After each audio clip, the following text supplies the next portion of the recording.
الذين كلامهم نور وأمرهم رشد ووصيتهم التقوى وعادتهم الإحسان وفعلهم الخير وسجيتهم الكرم لا سيما على بقية الله الأعظم في الأرضين.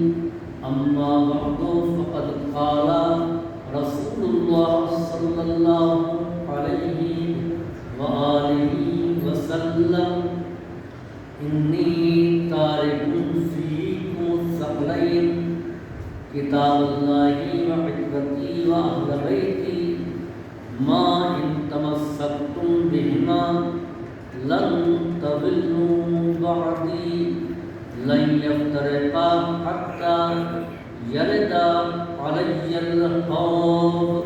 صلوات اللهم حدیث مبارک ثقلین جو مسلسل عنوان سخن ہے، بڑی معذرت کے ساتھ ایک بات کہہ رہا ہوں کہ کل میں نے جو غور سے اس حدیث کے اسناد کو دیکھا تو اکثر میں یعنی مختلف طریقوں سے یہ حدیث آئی ہے، لیکن اکثر میں جو روایت اہل بیت ہے اس میں فطرتی کے ساتھ اہل بیتی کا بھی لفظ شامل ہے، جو غالباً میں سہو کر رہا تھا. تو اہل بیت سے مراد ہر وہ اہل بیت نہیں، ہر وہ گھر والے نہیں جن کا تعلق پیغمبر کے گھر سے ہے، اور نہ ہر عطرت یعنی عطرت میں خون کے تمام رشتے آتے ہیں. لہذا جس پر بھی عطرت کا جو بھی عطرت کے مصداق ہیں یا جس پر بھی عطرت کا اطلاق ہوتا ہے سب شامل نہیں ہیں. وہ عطرت بھی ہیں اور اہل بیت بھی ہیں، نہ تنہا اہل بیت اور نہ تنہا عطرت، عطرتی و اہل بیتی جن کے تمسک کا پیغمبر اسلام نے امت کو حکم دیا ہے. کل میں نے یہ عرض کیا تھا کہ کتاب کا تعلق علم سے ہے، کتاب کا تعلق یعنی علم کتاب کا بھی تعلق کتاب سے ہے، لیکن فرق یہ ہے کہ کتاب ایک مادی شے ہے جو اوراق پر صفحات پر روشنائی سے لکھی جاتی ہے، لیکن علم کتاب کا تعلق معنوی ہے. اس کا تعلق کتاب کے اوراق سے نہیں ہے بلکہ معلم کے ذہن و دماغ سے ہے. کتاب ہی سے علم حاصل ہوگا، لیکن اس کے مطالب، اس کے مفاہیم وہ معلم بتائے گا. یہی وجہ ہے کہ پروردگار عالم نے بہت سی کتابیں نازل کی، صرف ایک دو نہیں بلکہ سینکڑوں ہزاروں صحیفے نازل کیے. چنانچہ جناب ادریس کا صحیفہ، جناب آدم کے اوپر 10 صحیفے نازل ہوئے، جناب شیس پر صحیفہ نازل ہوا، اور اس کا تعلق یعنی بعض صحائف کی چند سطریں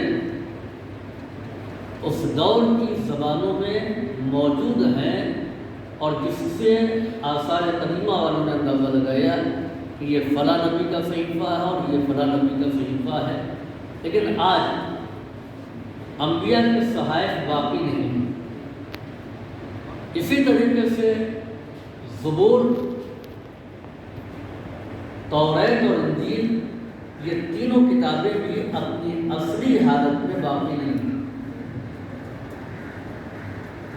نہ زبور باقی ہے، نہ توریت باقی ہے، اور نہ ہی انجیل باقی ہے. انجیل کے بطلان کے لیے اتنا ہی کافی ہے کہ 4 انجیلیں موجود ہیں، اناجیل اربعہ، 4 اناجیل انجیل کی جمع 4 انجیلیں ہیں.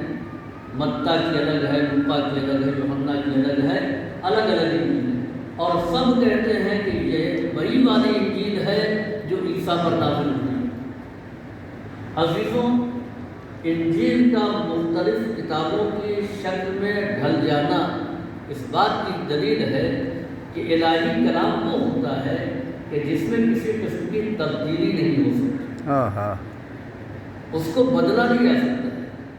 جو لوگ عربی زبان کو اچھی طریقے سے سمجھتے ہیں، معصومین علیہ السلام کی دعاؤں میں اگر قرآنی فقرات آ جاتے ہیں تو اس میں اتنا ہی فرق ہوتا ہے جتنا فرق ٹاٹ میں مخمل کا ٹکڑا لگا دیا ہے۔ یہ معصوم کے کلام کے مقابلے میں کلام یہ نہیں، ظاہر بات ہے خدا کا کلام ہے اور معصوم بندہ خدا ہے، یہ بندہ خدا کا کلام ہے۔ خود قرآن کریم کی جس انداز میں تعریف ائمہ طاہرین نے کی ہے، اس سے اندازہ ہوتا ہے کہ قرآن کس کا کلام ہے، اور اللہ نے اس کو نازل کیا، نازل کرنے کے بعد میں اس کی حفاظت کی ذمہ داری دی، اور محافظین مسلسل اس دنیا میں بھیجے، اور آخری محافظ کو پردہ غیب کرنا۔ اب آپ دیکھیے کہ انجیل اپنی اصلی حالت پر باقی نہیں۔ کوئی بھی چیز کب خراب ہوتی ہے؟ بہت عالیشان محل بنایا، بلڈنگ بنائی، اور وہ محل 100 برس کے بعد دیکھا کہ پلاسٹر جھڑ رہے ہیں، دیواریں ٹوٹ رہی ہیں، چھتوں کے اندر دراز آ گیا ہے، دروازے جو ہیں سڑ رہے ہیں، کیا حال ہو گیا اس گھر کا؟ یہ تو 250 سال کی عمارت ہے۔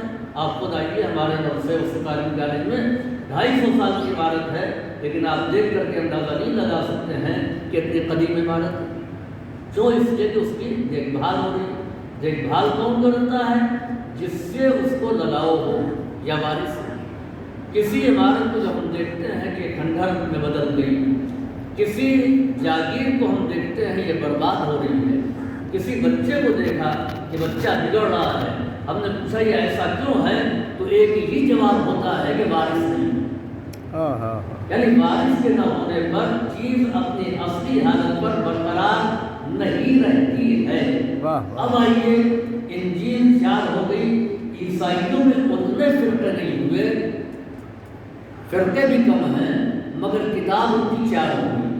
اس اعتبار سے عیسائیوں میں اتنے نظریات نہیں ہیں جتنے مسلمانوں میں ہیں، فرقہ در فرقہ۔ چنانچہ علامہ شہرستانی نے جو اسلامی فرقوں کی تعداد بتایا ہے، 72 میں کیوں ہیں؟ 72 میں جو شیعہ، اس میں بھی زیدیہ الگ ہے، زیدی جو یمن میں رہتے ہیں، اسماعیلی الگ ہے، سب اس میں شمار کی جا رہے ہیں۔ اسی لیے ہمارا تشخص صرف شیعہ نہیں ہے، شیعہ اثنا عشری 12 امام تک کے ماننے والے۔ تو اب یہ انجیل مختلف ہو گئی، توریت ختم ہو گئی، زبور باقی نہیں رہ گئی، اور ان تمام کتابوں کو ہم نے جانا جس کے ذریعے سے؟ قرآن کے ذریعے۔ انجیل کے ذریعے کسی نے قرآن کو نہیں جانا، زبور کے ذریعے کسی نے قرآن کو نہیں جانا، کسی نے توریت کے ذریعے قرآن کو نہیں جانا ہے، بلکہ ان کتابوں کو جانا ہے قرآن کے ذریعے۔ کیوں ان کتابوں کے ذریعے قرآن کو نہیں جانا؟ اس لیے کہ وہ کتابیں باقی نہیں ہیں، وہ کتابیں ختم ہو گئی، اپنی اصلی حالت پر باقی نہیں ہے۔ قرآن کے ذریعے کیوں ان کتابوں کو جانا؟ کیونکہ قرآن اپنی اصلی حالت میں آج بھی باقی ہے، آج یہ قرآن موجود ہے۔ اسلامی فرقے بہت مگر کتابیں، عیسائیوں کے فرقے مسلمانوں سے کم، کتاب 4 ہے۔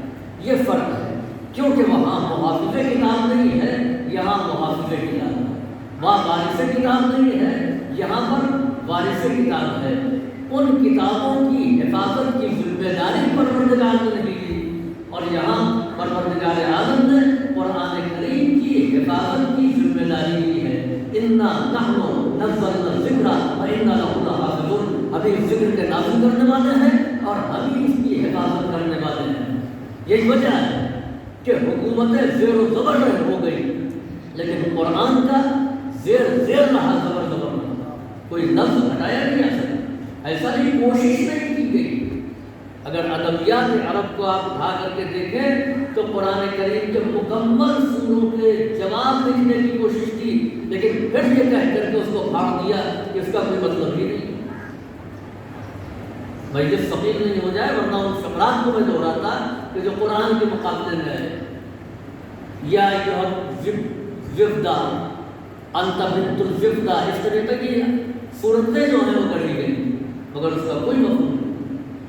یہ ہے سورۃ الفیل کے مقابلے میں الفیل وما ادراک ما الفیل لہ خرطوم طویل، فیل تم کیا جانو گے فیل کیا ہے، اس کے بعد لمبی سون ہے اور اس کے بعد پیر وغیرہ وغیرہ کا ذکر، تو کوشش کی گئی لیکن قرآن میں کوئی تبدیلی، ایک لفظ، یہی معجزہ ہے قرآن کا، ایک لفظ کو بھی ہٹایا نہیں جا سکتا۔ چنانچہ دور پیغمبر میں کچھ لوگ ایسے آئے اور انہوں نے کہا کہ قرآن کریم کی آیت کو تبدیل کر دیجیے، یہ ہمارے مزاج کے خلاف ہے۔ بے شک پیغمبر نے کہا کون سی آیت؟ کہا کہ سورہ مبارکہ کہف میں جناب خضر اور موسیٰ کا تذکرہ ہے، یہ دونوں اللہ کے نبی ایک بستی میں گئے، بھوکے تھے، انہوں نے کہا کچھ کھانے کو مل جائے گا، تو قرآن میں فَأَبَوْا، ان لوگوں نے انکار کیا، أَن يُضَيِّفُوهُمَا، کہ اللہ ان دونوں نبیوں کی مہمان نوازی کرے، یُضَيِّفُو کہ وہ لوگ مہمان نوازی کرے، ہما ان دونوں نبیوں کی، یہ قرآن کریم میں سورہ کہف میں موجود ہے۔ نہیں کیا۔ چنانچہ اس بستی کے لوگ دور پیغمبر میں آئے، وہ بستی مدینے سے 120 کلومیٹر کے فاصلے پر، اس بستی کا نام لوگوں نے ناصرہ بتایا، وہاں کے لوگ آئے، کہ یہ تو ہمارے گاؤں کی بے عزتی ہے۔ قرآن کریم نے صاف صاف کہہ دیا کہ وہاں اللہ کے 2 نبی گئے اور لوگوں نے مہمان بنانے سے انکار کر دیا۔ یاد رکھیے کہ مہمان نوازی ایک شرف ہے اور یہ کسی مذہب سے وابستہ نہیں ہے، ہر قوم اس کو شرف سمجھتی ہے کہ آنے والے اتھتی کا مہمان کا اکرام کیا جائے، ستکار کیا جائے، یہی ہے نا۔ تو اب یہ ان کے لیے تفضیل تو ثواب بے عزتی کا، یا رسول اللہ اس آیت کو نکال دیجئے، ہمارے علاقے کی بڑی بے عزتی ہوتی ہے۔ اچھا ہماری طرف سے مثل مشہور ہے کہ بعض علاقوں کا نام نہ لیجیے، پہلے ناشتہ کر دیجیے، اس سے مراد کیا ہے کہ آپ وہاں پر کوئی چائے کو بھی نہیں پوچھنے والا ہے، لہذا اگر نام بھی لے لیجیے گا تو اثر باقی رہے گا، دن بھر بھوکے رہ جائیے گا، ہوتا ہے نہیں۔ اب اس بستی کا ذکر قرآن میں ہے اور قرآن ہمیشہ رہنے والا ہے، تو وہاں والوں کو فکر ہوگی کہ ہم اس کو تبدیل کر دیں۔ پیغمبر نے کہا یہ نہیں ہو سکتا، قرآن میں نے نہیں بنایا ہے، قرآن خدا کا کلام ہے اور یہ بھی پیغمبر کی دیانتداری ہے، ہمیں کیا تمیز ہے؟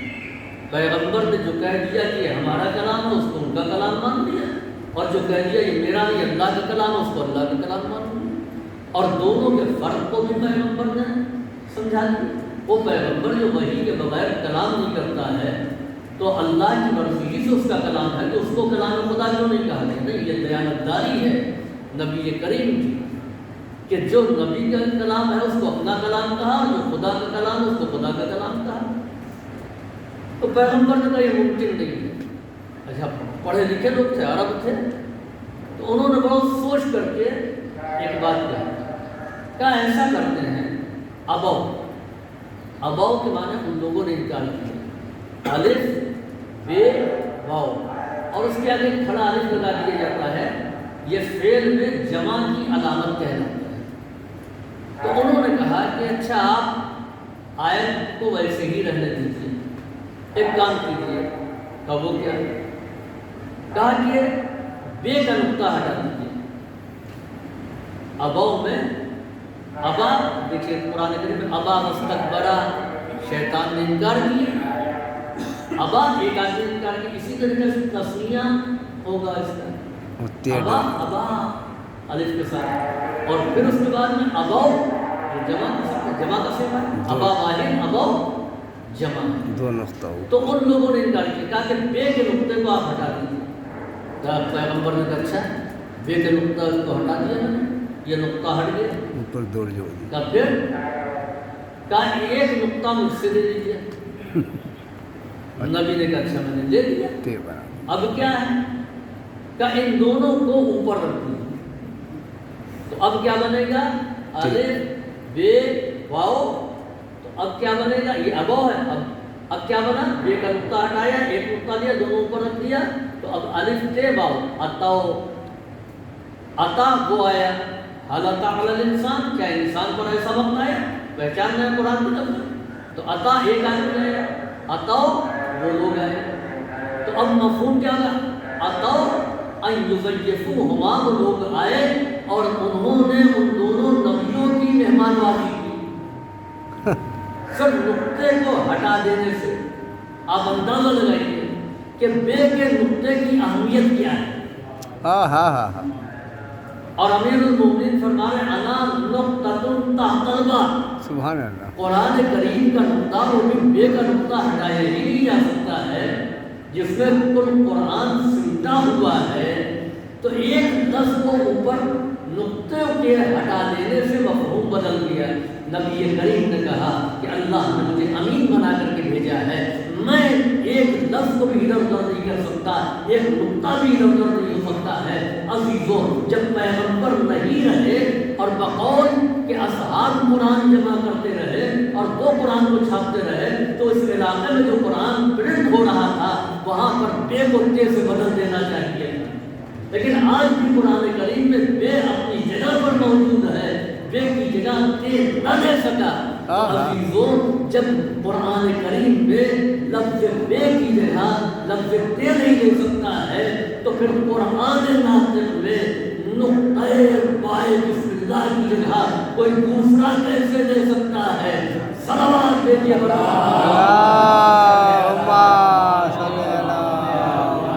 ہم نے قرآن کریم کی حفاظت کی ذمہ داری لی ہے۔ انا نحن نزلنا الذکر وانا لہ لحافظون، ہم اس ذکر کے حفاظت کرنے والے ہیں اور ہمیں اسی کے نازل کرنے والے ہیں۔ تو قرآن آج بھی اپنی اصلی حالت میں باقی اور برقرار ہے، اس میں نہ اضافہ ہو سکتا ہے نہ اس میں کسی قسم کی کمی ہو سکتی ہے۔ آج کے دور کے لوگ جو اردو سے ناواقف ہیں، یعنی کہ اردو اور ہے قرآن اور ہے۔ ایک ساتھ کہیں کہ صاف صاف قرآن کریم میں لکھا ہوا ہے مولانا، ہم نے کہا کہاں لکھا ہوا ہے؟ کہا قرآن کریم میں یہ لکھا ہوا ہے، مثلا کل کی آیت کہ اذا نودی للصلاۃ من یوم الجمعۃ فاسعوا الی ذکر اللہ وذروا البیع، جب تم کو آواز دی جائے جمعے کے دن تو ذکر الہی کی طرف دوڑو اور خرید و فروخت کو چھوڑ دو۔ صاف صاف لکھا ہوا قرآن میں، کہاں لکھا ہوا؟ سورہ جمعہ میں قرآن دے دیا، دکھائی دیا، اب نہیں دکھا پا۔ پھر سورہ جمعہ کھول دیا، اچھا آپ دیکھ لیجیے، اب اس کو بھی دیکھ رہے ہیں تو نہیں سمجھ میں آیا کہاں پر ہے۔ کب مولانا یہ والا نہیں، فرمان صاحب والا نہیں، فرمان صاحب نے قرآن نہیں لکھا ہے، قرآن تو نہیں ہے۔ کہا نہیں یہ اردو والا۔ ہم نے کہا جو آپ نے اردو میں پڑھا ہے وہ خدا کا کلام نہیں ہے، بندے کا کلام ہے۔ ہم خدا کی کلام کے ذمہ دار ہیں کہ جو لفظ خدا نے نازل کیے ہیں اس میں آپ بتائیے۔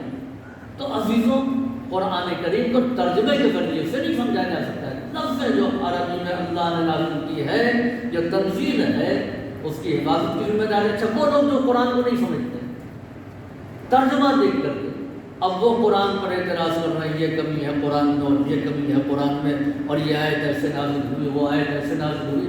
آپ کیا سمجھیں گے؟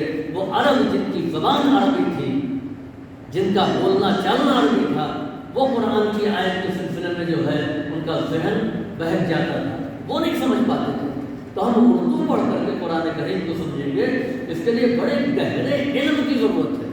بے شک عربی کی فصاحت و بلاغت کو جاننے کی ضرورت ہے۔ چنانچہ مورس بوکائیدے جو ایک فرانسیسی تھا، اس نے مصر کے جامعہ ازہر میں آ کر کے 10 سال صرف عربی زبان کے سیکھنے پر صرف کیا تاکہ ہم قرآن کو سمجھیں، اور پھر وہ اعتراف کرتا ہے کہ واقعاً یہ کلام بشر نہیں ہے، اس لیے کہ ہم نے باقی کتابوں کا جائزہ لیا تو اس میں تضاد پایا گیا، لیکن قرآن کریم ایک ایسی آیت ہے کہ ایسے کتاب ہے کہ جس میں کوئی آیت بھی ہم کو ایسی نہیں ملی کہ جو حقیقت کے مطابق نہ ہو۔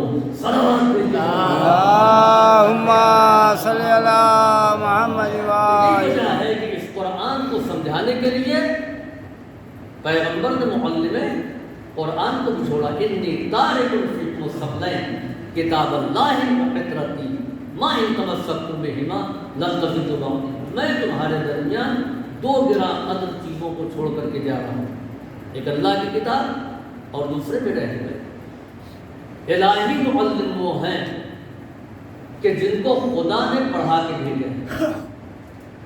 یہ دنیا کے کالج میں اور دنیا کی یونیورسٹیز میں نہیں پڑھے ہوئے ہیں۔ ابتدا ہوتی جناب آدم کو علم آدم اسماء کلھا، آدم کو تمام اسماء کی تعلیم دی گئی تو پڑھا کر کے بھیجا۔ جناب نوح کا ذکر ہے تو اس کے ساتھ ہے کہ اللہ نے ان کو علم دیا۔ جناب ابراہیم کا تذکرہ تو اسے طریقے سے کہ خدا نے ان کو پڑھایا۔ سلیمان اور داؤد کا ذکر ہے تو اس اعتبار سے ہے کہ اللہ نے ان کو پڑھایا، اور پیغمبر سے کہا کہ علمتک ما لم تعلم، ہم نے تم کو پڑھایا ہے جو تم نہیں جانتے۔ تو سند تو خدا دے رہا ہے۔ اکثر یہ پیغمبر امی تھے اور پڑھے لکھے نہیں تھے، اور پیغمبر اسلام نے یہاں آ کر کہیں پڑھا نہیں، کسی کے سامنے قانون ادب نہیں طے کیا، تو قرآن کریم کو تفسیر کرو۔ خدا کہہ رہا ہے کہ ہم نے آپ کو تعلیم دی، ہم نے آپ کو سکھا کر کے بھیجا۔ تو الہی نمائندے وہ ہیں کہ جن کو خدا نے پڑھا کے بھیجا۔ اب جو لوگ قرآن کے معلم قرار پائیں گے ان کے لیے بھی ضروری یہ ہے کہ وہ اس دنیا کے کسی کالج میں نہ پڑھیں۔ امیر المؤمنین علی بن ابی طالب آغوش رسالت آ کر کے کتابوں کی تلاوت کر کے اپنے علم کا اعلان کیا کہ ہم وہ معلم کتاب ہیں کہ جو کتاب کے نازل ہونے سے پہلے کتاب کو وہاں سے پڑھ کر کے آیا۔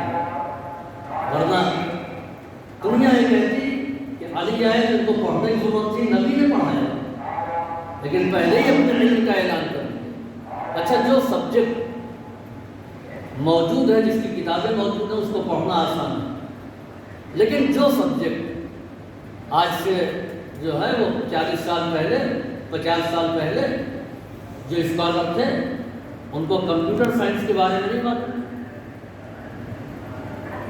اب اگر 50 سال پہلے اس علم سے پہلے کوئی اس علم کے بارے میں بتا دے تو معجزہ تو ہے نا۔ تو اس علم کا بیان کرنا آسان ہے جو علم زمانے ماضی سے تعلق رکھتا ہے۔ امیر المؤمنین نے توریت پڑھا، زبور پڑھا، انجیل پڑھا، تو اس میں کوئی حیرت نہیں، کیونکہ یہ کتابیں نازل ہو چکی ہیں، لیکن علی قرآن پڑھ رہے ہیں، یعنی نازل شدہ کتاب کے ساتھ ساتھ نازل ہونے والی کتاب کا بھی علم لے کر کے آ رہے ہیں۔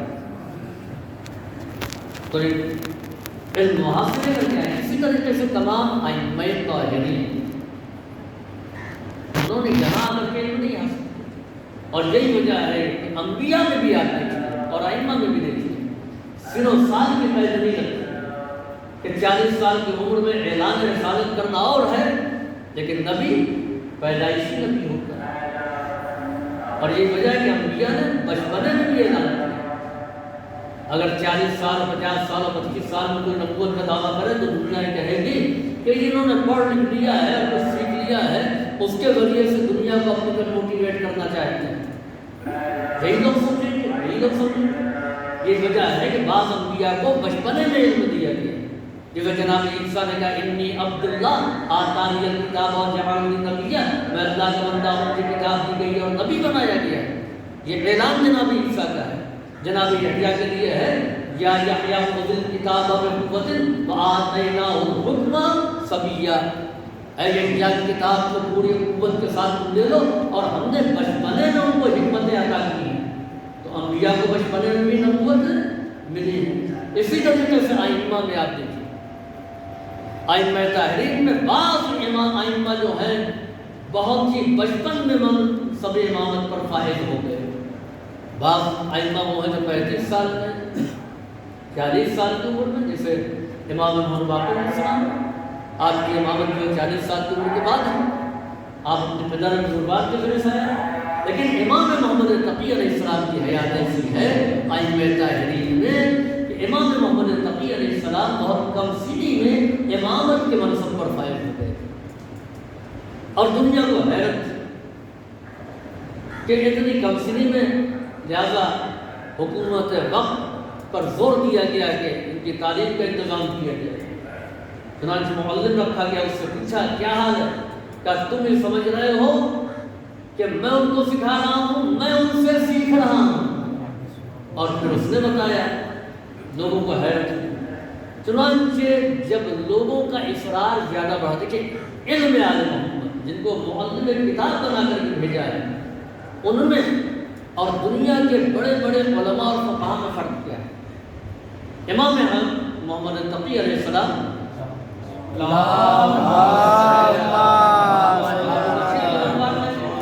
سن کیا ہے 8 یا 9 سال لوگوں کو تشویش دی، چنانچہ اس نے کہا کہ جو بھی فقیہ ہو اس سے کہو کہ ان سے پوچھ لیں کہ علم کا اندازہ ہو جائے۔ چنانچہ تمام فقہاء متفق ہوئے سب سے بڑے عالم پر، جس کا نام تھا یحییٰ ابن اقسم۔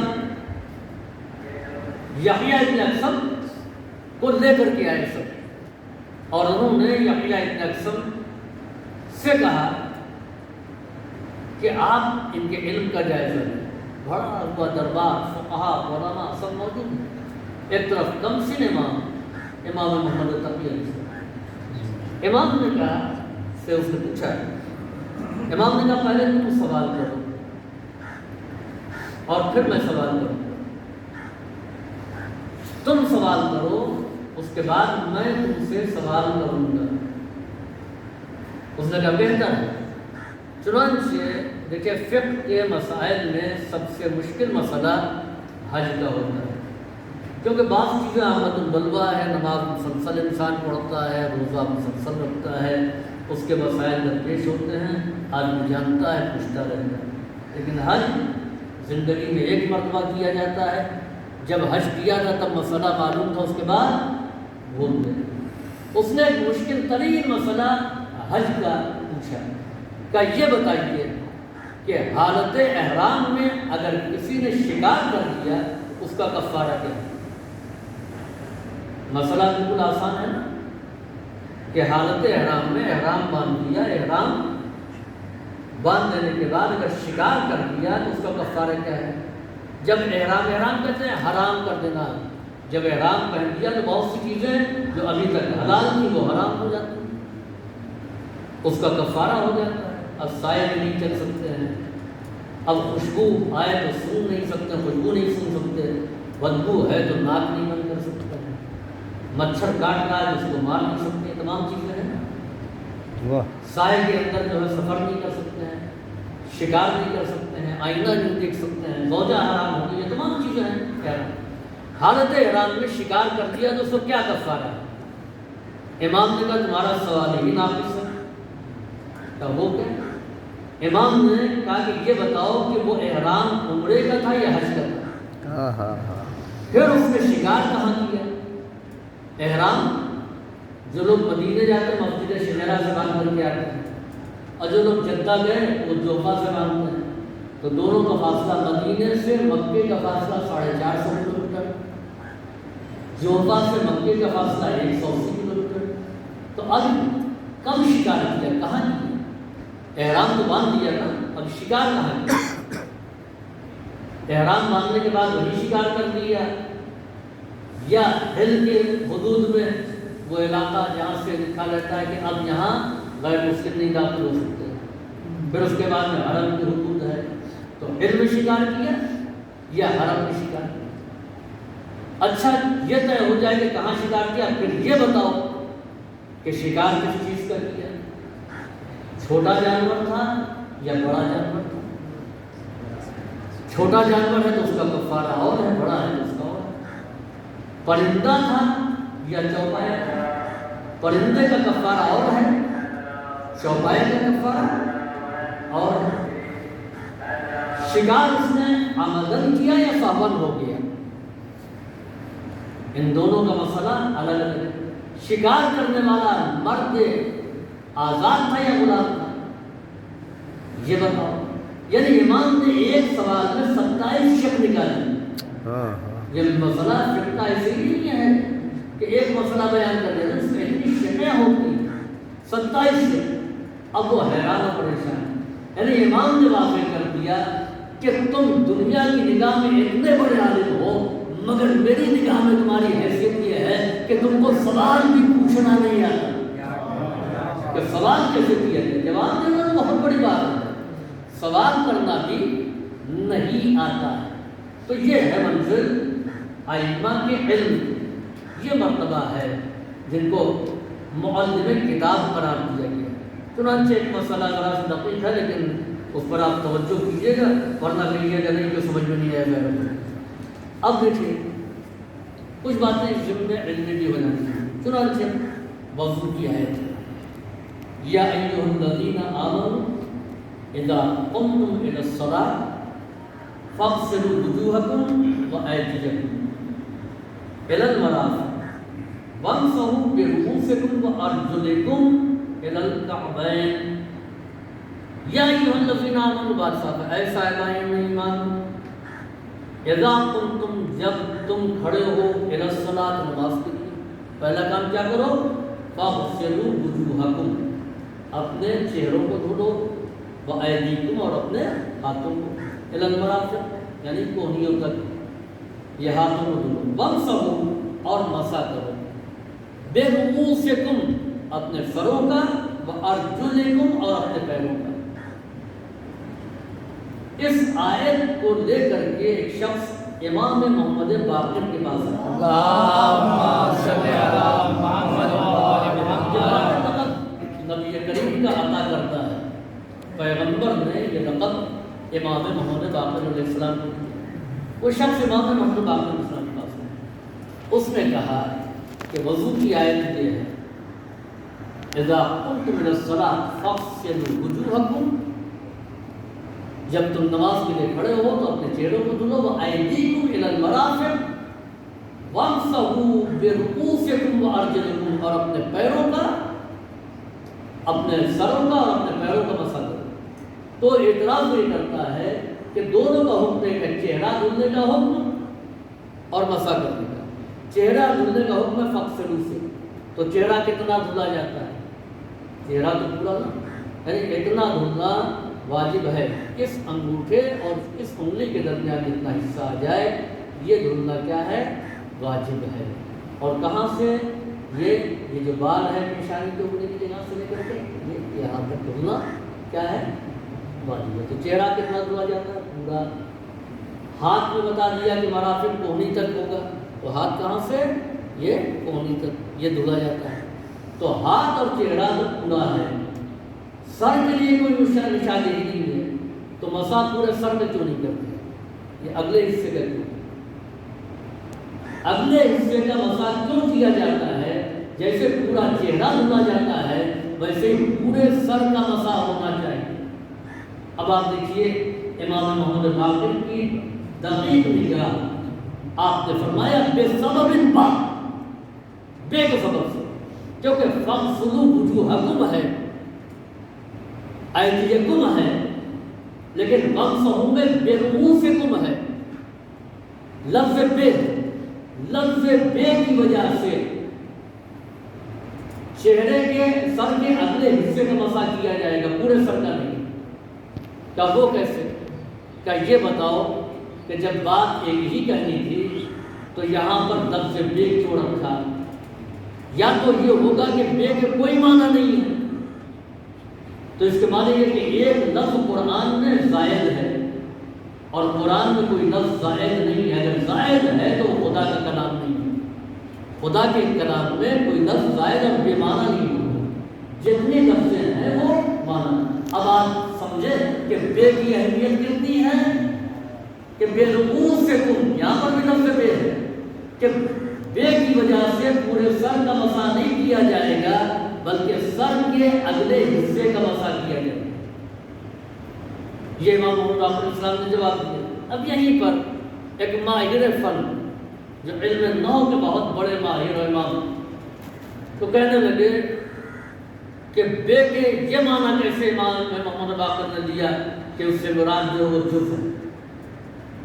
بے مدد کے لیے آتا ہے، جیسے کتبت بالقلم، میں نے قلم کی مدد سے لکھا، یا قشرت بالسکین، میں نے چھری کی مدد سے چھلکے کو چھلا. بے اس کے لیے آتا ہے. اور دوسرے بے معیت کے لیے آتا ہے، جیسے مررت بالجدار. اور اتفاق سے علم نحو کے موضوع پر جتنی کتابیں ہیں پہلی کتاب سے لے کر کے آخر تک ہر جگہ بے کے لیے یہی مثال دی گئی ہے کہ مررت بالجدار، میں دیوار کے ساتھ گزرا، تو کہتا بے یا تو ساتھ کے لیے ہے یا بے مدد کے لیے، استعانت کے لیے ہے۔ یہ بے کو امام محمد باقر نے جز کے لیے معنی کیسے پڑھا دی ہے؟ عزیزوں، جو مثال سب نے دی ہے، جتنے نحوی ہیں سب نے وہی مثال دی ہے، تو وہی مثال امام محمد باقر علیہ السلام کا جواب ہے۔ مررت بالجدار، میں دیوار کے ساتھ چلا، یعنی ایک لمبی دیوار ہے اور میں اسی کے ساتھ ساتھ چلا، یعنی دیوار سے متصل ہو کر کے چلا، یہی مراد ہے نا۔ تو اب یہاں پر مررت بالجدار والی مثال میں یہ مان لیجیے کہ اگر دیوار 12 فٹ کی ہے تو آدمی کو بھی 12 فٹ ہونا چاہیے، واہ واہ، تبھی تو پوری دیوار کے ساتھ چلے گا۔ آدمی ہے 5 فٹ کا، دیوار ہے 12 فٹ کی، تو پوری دیوار کے ساتھ تو نہیں چلا نا، جز کے ساتھ چلا نا۔ تو امام نے کہا بے جز کے لیے ہے، تو جز کے معنی ہے، چاہے وہ آپ کسی بھی مثال میں استعمال کریں، صلوات بھیجیے عزیزوں، یہ قرآن کریم ہے، اور قرآن کریم کو پیغمبر نے تنہا نہیں چھوڑا، بلکہ کہا کہ اس کے ساتھ میری اطاعت اور میرے اہل بیت جو معلم قرآن ہے، جو وارث قرآن ہے۔ اور ایک جملہ کہا ہے کہ لن یفترقا حتی یرد علی الحوض، یہ دونوں ہرگز جدا نہیں ہوں گے یہاں تک کہ میرے پاس حوض کوثر پر وارد ہوں گے۔ یرد علی الحوض، میرے پاس کہاں وارد ہوں گے؟ حوض کوثر پر۔ قرآن اور اہل بیت میں جدائی نہیں ہوگی، قرآن کریم اور اہل بیت دونوں ایک ہیں۔ جیسا میں نے عرض کیا کہ جو سیرت اہل بیت ہے وہ آیات قرآنی، اور جو آیات قرآنی ہے وہ سیرت اہل بیت۔ اب آئیے سلسلہ خلافت، بڑی دلچسپ کتاب ہے تاریخ الخلفاء۔ عبد الملک ابن مروان بڑی فتوحات، یورپ تک وہ پہنچ گیا ہے۔ اس کے متعلق یہ ملتا ہے کہ مسند خلافت پر آنے سے پہلے بڑا متقی پرہیزگار، یہ مسجد میں بیٹھ کر کے قرآن پڑھ رہا تھا۔ کسی نے آ کر کے اطلاع دی کہ آپ خلیفہ ہو گئے، آپ کے بابا جان گزر گئے، اب چلیے حکومت سنبھالیے، قرآن بند کرو۔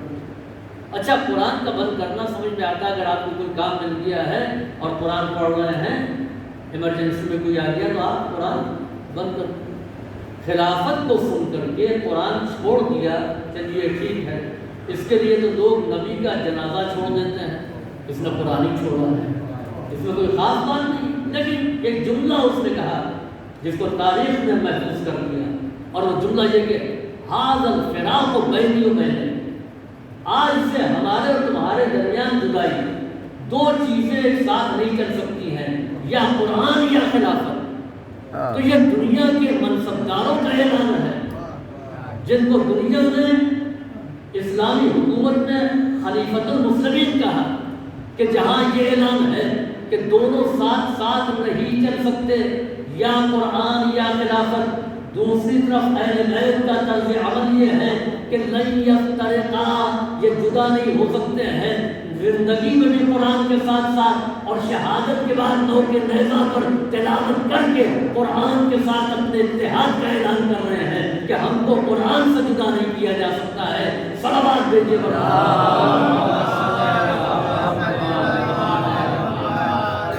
لن یفترقا، یہ دونوں ہرگز جدا نہیں ہوں گے۔ چنانچہ علامہ اقبال نے شعر تو کیا نہیں، شوگر کی وجہ سے حافظہ بہت کمزور ہو گیا ہے کہ کبھی کبھی سامنے کی بات نہیں یاد آتی ہے، اور کبھی کبھی یہ ہوتا ہے کہ اس مطلب کو بھی بیان کریں گے اور رک گئے تو پھر اس کے بعد میں مطلب ذہن سے نکل گیا، مصائب پڑھا کے تب یاد آئے۔ تو قرآن کریم کے سلسلے میں یہ عرض کر رہا تھا کہ یہ دونوں ہرگز جدا نہیں ہوں گے، پیغمبر اسلام نے فرمایا۔ قرآن اور اہل بیت دونوں ساتھ ساتھ ہیں۔ اہل بیت قرآن کے مفہوم کو سمجھانے والے ہیں، اہل بیت قرآن کے معنی کو بتانے والے ہیں، اور یہی اہل بیت ہیں جو محافظ قرآن ہیں، جن کی ذمہ داری ہے قرآن کریم کی حفاظت کرنا۔ عزیزوں یہ تو ائمہ اہل بیت علیہ السلام کہ جن کے علم کی وسعتوں کا کوئی اندازہ نہیں لگا سکتا ہے، جن کا علم کہاں سے ہے اور کہاں تک ہے۔ چنانچہ ایک بات کہہ کر کے میں رفت مسائل دے دوں کہ پیغمبر امیر المومنین نے ممبر پر آ کر کے اعلان کیا سلونی سلونی قبل ان تفقدونی، مجھ سے پوچھو قبل اس کے کہ مجھے کھولو، میں زمین سے زیادہ آسمان کے راستوں کو جانتا ہوں۔ اور پھر ایک جملہ کہا امیر المومنین، دیکھیے دعویٰ کرنا اور کسی کو جواب دے دینا یہ کوئی خاص بات نہیں ہے، بہت سے عقل مند لوگ یہ کرتے ہیں۔ مثلاً ابھی مجھ سے کوئی پوچھے کہ مولانا یہ بتائیے کہ آسمان کے بالکل بیچوں بیچ کیا ہے، میں نیچے لے کر گیا لان میں اور کہا یہ آپ کے سر کے اوپر ہے، یہ بیچ ہے، ناپ لیجیے، ناپنے جائیں گے نہ میرے قول کی تصدیق ہوتا ہے نہیں۔ زمین کا وسط کیا ہے، یہیں سے ناپ لیجیے، ناپیں گے نہ اندازہ ہو۔ ستارے کتنے ہیں، بتا دیے اتنے ہیں، نہ گر پائیں گے نہ میرے قول کی تصدیق۔ ایسے پوچھنے والوں نے امیر المومنین سے یہ بھی سوال کیا کتنے ستارے ہیں؟ اچھا اس کا مقصد دیکھیں، کبھی کبھی یہ ہوتا ہے کہ سوال کر کے تنگ کرنا، کہ جو یہ کہیں گے مانیں گے، اگر یہ کہیں گے تو ہم یہ کہہ دیں گے۔ چنانچہ ایک صاحب آئے مجھ سے پوچھنے کے لیے، کہا مولانا آپ اس مسئلے کا حل بتائیے، اور اچھا ایسے لوگ بڑے خطرناک ہوتے ہیں، وہ 10 عالم سے پہلے سے پوچھے رہتے ہیں اور یہ اسی کو تھرمامیٹر بناتے ہیں کہ دیکھیں گے ان کو بھی آتا ہے۔ ہم نے سمجھ لیا، لوگوں نے کہا مولانا ان سے ہوشیار رہیے گا، یہ اچھوں کو چلنے نہیں دیتے۔ ہم نے کہا ٹھیک ہے، ہم نے بھی اسی وادی میں وقت گزارا ہے۔ چنانچہ میں نے انہوں نے سوال کیا تو میں نے کہا پہلے یہ بتائیے کہ آپ امتحاناً سوال کر رہے ہیں یا استفادتاً، نہ جاننے کے لیے پوچھ رہے ہیں یا میرا امتحان لینے کے لیے؟ قبلہ آپ کا میں امتحان کیوں لوں گا، مجھے تو جاننے کے لیے۔ تو ہم نے اس کا ایک جو سلوشن تھا میری نظر میں وہ میں نے بتا دیا اور ایک آدھ دلیل، اور وہ کسی سے کچھ اور سنا تھا، انہوں نے کہا نہیں وہ یوں نہیں یوں ہے۔ ہم نے کہا ابھی آپ نے کہا کہ آپ نے جاننے کے لیے پوچھا، تو جو میں نے بتا دیا وہی ہے۔ کہا نہیں یہ تو ایسے جواب ہے ویسے۔ تو ہم نے کہا پھر آپ یہ طے کیجئے کہ آپ جاننے کے لیے نہیں بلکہ میرا امتحان لینے کے لیے پوچھ رہے ہیں۔ آخرکار ان کو بھی طے آیا، ان کا جی ہاں یہی سمجھ لیجیے۔ ہم نے کہا اب طے ہونا چاہیے امتحان لینے والے کا علم امتحان دینے والے سے زیادہ ہو، پہلے یہ طے ہو جائے کہ دونوں میں کون زیادہ جانتا ہے۔ چنانچہ میں نے صرف اس لیے کہ تاکہ پھر یہ کسی طالب علم کو ذلیل نہ کریں، کسی جو ہے وہ عالم کو یا کسی خطیب کو اس طریقے سے بے عزت نہ کریں، تو میں نے کہا جی مسئلے کو کلوز کر دوں۔ تو میں نے صرف کے نحو کے تمام چیزوں کے سوال خاموش۔ ہم نے جواب کو کچھ ابتدائی باتیں نہیں معلوم ہے تو جو بتا دیا جائے اسی پر اکتفا کیجیے، آئندہ کسی طالب علم کا امتحان نہ دیجیے گا۔ صلوات بھیجیے گا۔ امیر المومنین علی بن ابی طالب علیہ السلام نے سے ایک شخص نے پوچھا یا علی آسمان میں ستارے کتنے ہیں؟ اب یہ مقصد سوال کرنا نہیں، یہ مقصد ہے تنگ کرنا، جو کہیں گے وہ مانیں گے نہیں۔ کیسے؟ امیر المومنین نے کہا جتنے تمہارے سر میں بال ہیں، اتفاق سر میں بال گھنے تھے، کہا جتنے بال ہیں، اور یقین نہ آئے تو گن کر کے دیکھو۔ ظاہر بات ہے نہ وہ بال گن سکتا ہے نہ ستارے کی تعداد معلوم کر سکتا ہے۔ صلوات بھیجیے پر محمد۔ لیکن انہیں کے درمیان ایک بات امیر المومنین نے کہی، آپ نے کہا کہ تم اگر چاہو تو میں اس وقت پوری دنیا میں چلنے والے قافلوں کی تعداد بتا سکتا ہوں، کون قافلہ اس میں کتنے لوگ ہیں، ان کا قیام کیا ہے، انہوں نے کیا کھایا ہے کیا کیا ہے، ان قافلوں کے بارے میں بتا سکتا ہوں۔ اور اب سے نہیں بلکہ دنیا رہتی دنیا تک قیامت تک چلنے والے قافلوں کے بارے میں بتاؤں۔ ان تمام باتوں کے درمیان یہ قافلوں کی بات کہاں سے آئی کہ امیر المومنین نے کہا میں قافلے کے بارے میں بتا سکتا ہوں، میں قافلوں کے بارے میں تمہیں آگاہ کر سکتا ہوں۔ تو یہ علی نے کیوں کہہ دیا کہ قافلوں کے بارے میں؟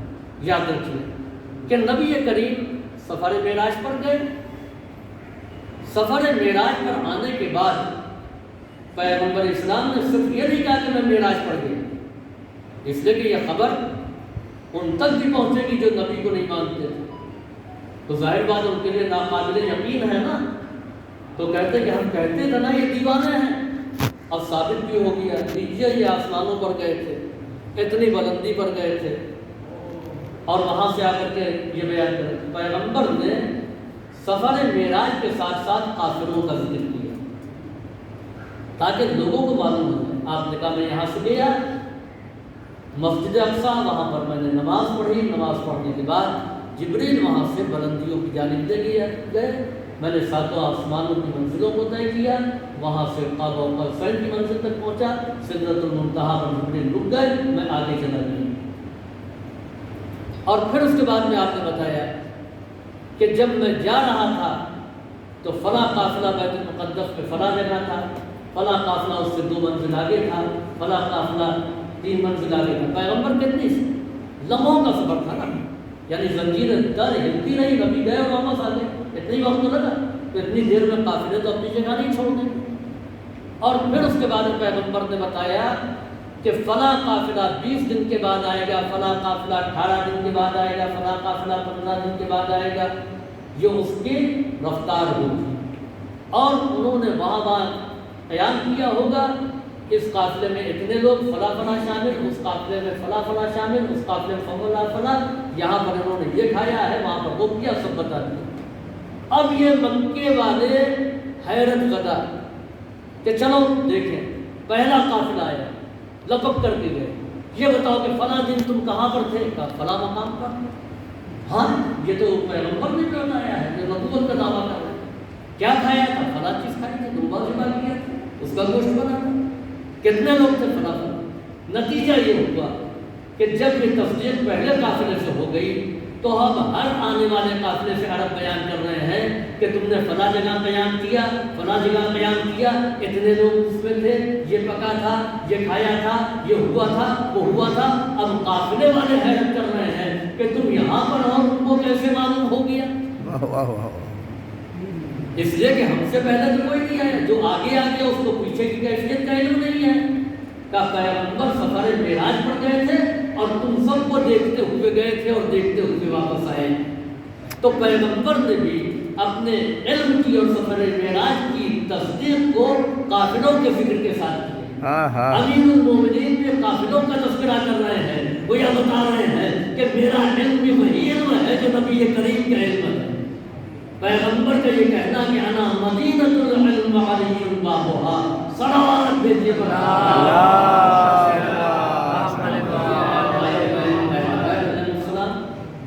یہ تو صاحبان منصب اس گھر سے وابستہ بچوں کے اندر بھی ماحول کے اثر سے ایسا علم پایا جاتا ہے کہ وہ اپنے علم سے اس چیز کی تصدیق کر دیتے ہیں کہ جس کی تصدیق کائنات کے بڑے بڑے محقق اور مدقق نہیں کر سکتے۔ چنانچہ بہت مشکل سوال تھا جو امام معصوم نے اپنے بھائی کے فرزند سے کیا، جناب قاسم سے، یا بنیا کیف عندک الموت، اے میرے لال موت تمہارے نزدیک کیسی ہے؟ موت کی کیفیت کوئی نہیں بیان کر سکتا، اس لیے کہ جس نے اس کیفیت کو برداشت کیا ہے یا تجربہ کیا ہے وہ آ کر کے بتانے والا نہیں، اس قابل نہیں ہے، اور اس کیفیت کا ادراک انسان زندگی میں کر نہیں سکتا۔ اب اسی سے علم قاسم کا اندازہ لگائیے کہ بڑے بڑے جس حقیقت کا درک نہیں کر سکے اس حقیقت کو قاسم نے درک کیا۔ امام کا سوال ہے کیف عندک الموت یا بنیا، اے میرے لال موت تمہارے نزدیک کیسی ہے؟ تو جناب قاسم نے کہا الموت عندی احلی من الاسد۔ دیکھیے یہ معصوم کا کلام نہیں ہے بلکہ معصوم کے فرزند کا کلام ہے، معصوم امام کے پوتے کا کلام ہے، معصوم امام کے بھتیجے کا کلام ہے۔ کوئی بھی لفظ یہ معنی استعمال نہیں کہ الموت عندی، موت میرے نزدیک، احلا زیادہ میٹھی ہے، من العسل، عسل کے معنی شہد، شہد سے زیادہ میٹھی ہے۔ اب اس لفظوں کو پہچانا جناب قاسم بھی کہہ سکتے تھے موت شہد سے زیادہ شیریں ہے، جو مرتا اس کی موت شہد سے زیادہ میٹھی ہوتی، کہا نہیں، موت میرے نزدیک، یہ اعلان ہے دنیا والوں، تمہاری موت کا میں ذمہ دار نہیں ہوں، اپنی موت کا ذمہ دار، موت میرے نزدیک شہد سے زیادہ شیریں ہے، اس مغالطے میں نہ پڑنا کہ تمہارے نزدیک شہد سے زیادہ، الموت عندی، موت میرے نزدیک۔ تو گویا اعلان ہے کہ میں کس در پر ہوں، میں کس جگہ پر ہوں، میں در حسین پر ہوں، میں امام حسین سے وابستہ ہوں۔ کہ امام سے وابستہ ہو جاؤ گے تو موت شہد سے زیادہ شیریں ہوگی، اگر حسین کے در پر نہیں رہو گے تو پھر موت شہد سے زیادہ شیریں نہیں ہے۔ گویا امام نے اعلان کر دیا کہ آل محمد کی محبت پر موت آئے گی تو وہ موت شہد سے زیادہ مٹھاس ہوگی۔ سبحان اللہ۔ پھر یہ کیوں کہا کہ شہد سے زیادہ میٹھی ہے؟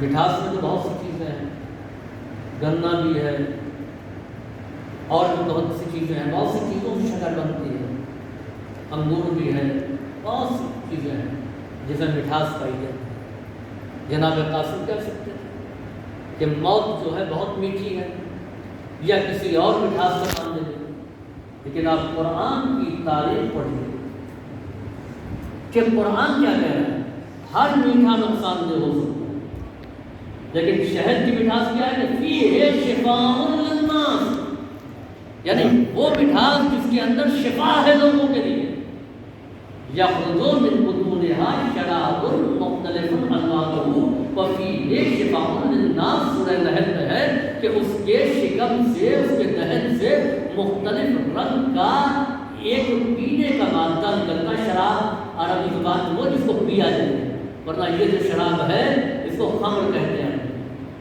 شربت الماء، میں نے پانی کو پیا، تو یہ مختلف جو مادہ جو نکلتا ہے اس کو پیا جائے، کھایا جائے، اس میں لوگوں کے لیے شفا ہے، اس کے رنگ مختلف ہوتے ہیں، لہذا آپ دیکھیے کہ شہد کا ایک رنگ نہیں ہوتا ہے، مختلف الوانھا، یہ قرآن کہہ رہا ہے کہ شہد الگ الگ رنگ کا ہو سکتا ہے، لہذا رنگ دیکھ کر کے شہد کی حقیقت کا اندازہ نہیں لگایا جا سکتا۔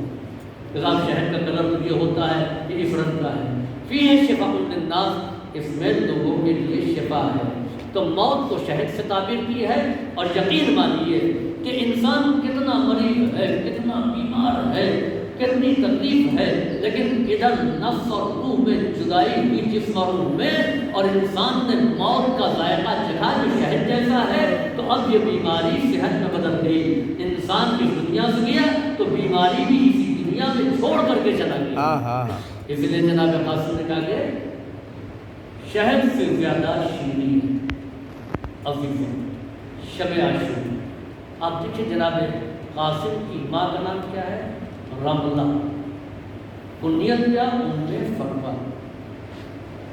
واقعہ یہ ان بیویوں میں ہے کہ جنہوں نے آ کر کے اپنے کردار کو اہل بیت کے کردار میں ڈھال دیا، ورنہ کسی معصوم کی زوجہ ہونا بھی کمال نہیں ہے، نبی کی زوجہ ہونا کمال نہیں رکھتا ہے، شرف نہیں ہے کہ جائے کہ امام حسن کی ایک زوجہ وہ بھی تھی جو شہادت امام کا سبب بنی، اور ایک زوجہ وہ ہے جو تمنائے امام کا ذریعہ بنی، یعنی کون؟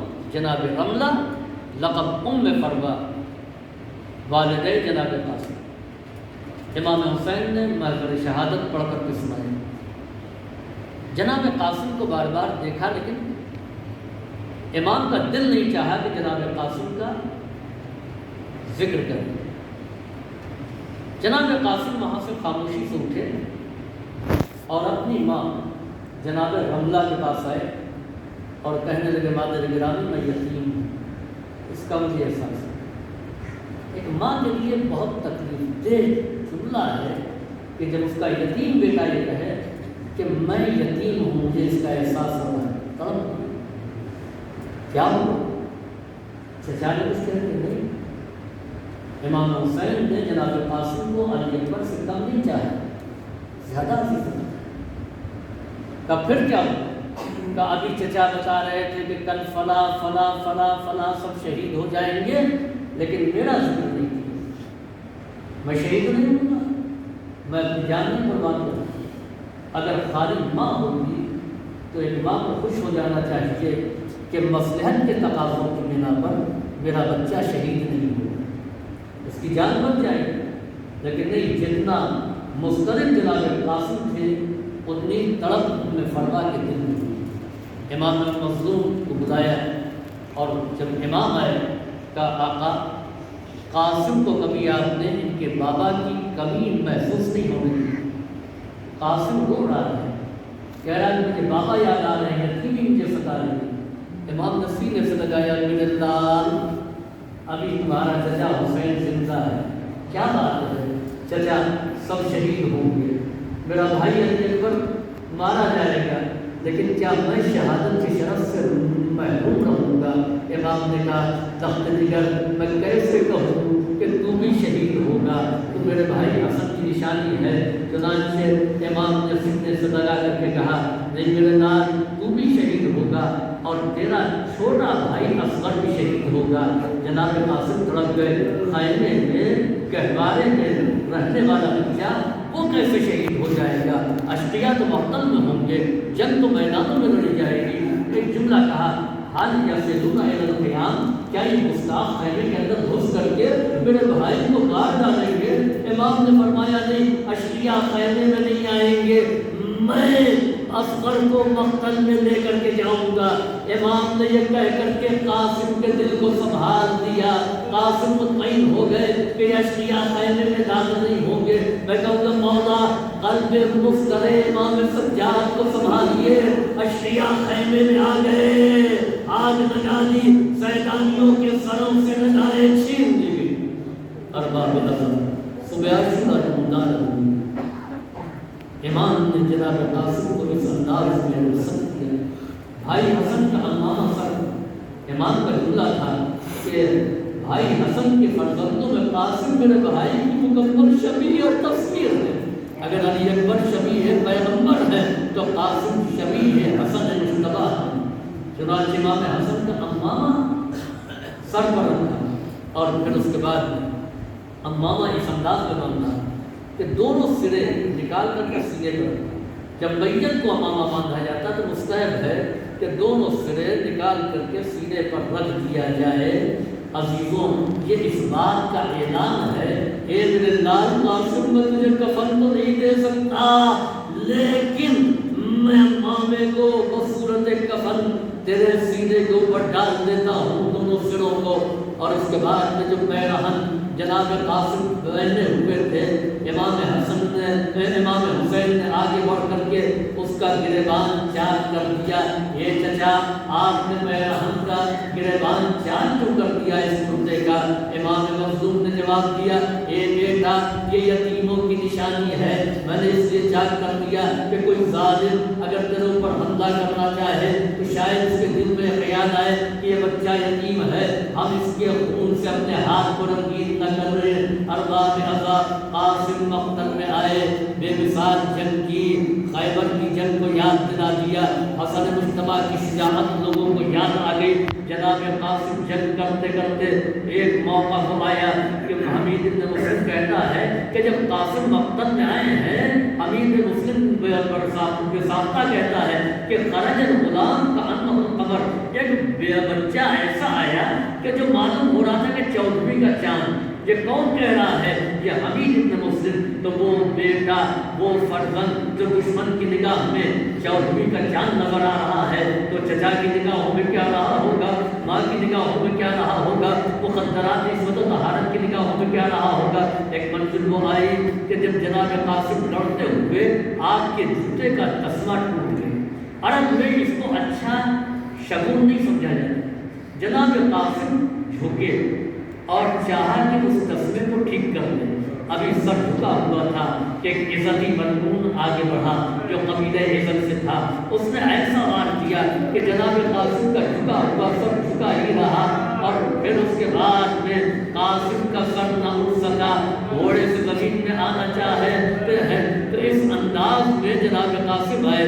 بعض کہتے ہیں کہ رکاب میں پیر ڈل جا، عزیز و قاسم زمین پر آئے، ابھی قاسم زندہ ہیں، آواز دیا اماں ہو ادرکنی، اے چچا میری مدد کے لیے آئیے۔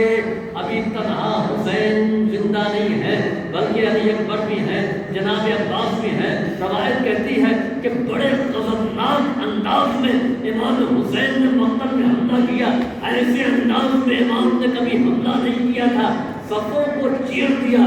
کیا دیکھتے ہیں کہ قاتل قاسم کے قریب ہے، ابھی قاسم زندہ ہے، وہ چاہتا ہے کہ تلوار سے ان کا سر قلم کر لے اور سر قلم کر کے پیسر ساتھ کے پاس لے جائے۔ امام نے تیزرانہ حملہ کیا اور ایسا حملہ کیا کہ اس کے قریب پہنچ چکے تھے کہ اس کے سر کو قلم کر دے، تو اس نے آواز دی، اشقیاء اس کو بچانے کے لیے آگے۔ ایک طرف امام کا حملہ، ایک طرف جناب عباس کا حملہ، ایک طرف جناب علی اکبر کا حملہ، دوسری طرف قاتل کو بچانے کے لیے یزیدی سپاہ درمیان میں زخمی قاسم پڑے ہوئے ہیں، گھوڑوں کی ٹانگوں سے لاشا پامال ہو رہا تھا، پسلیاں شکستہ ہو رہی تھی۔ قاسم آواز دے رہے تھے، اے چچا مدد کیجئے، اے چچا مدد کیجئے۔ عزیزو، زخم میں معمولی سی ٹھیس لگ جائے تو کتنی تکلیف پہنچتی ہے کہ جائے کہ عرب کے قوی ہیکل گھوڑوں کی ٹانگیں زخمی قاسم کے جسم پر پڑ رہی تھی۔ امام نے جب دشمنوں کو دور کیا تو کیا دیکھا کہ قاسم کا لاشا ٹکڑے ٹکڑے پڑا ہوا ہے، پامال لاشا۔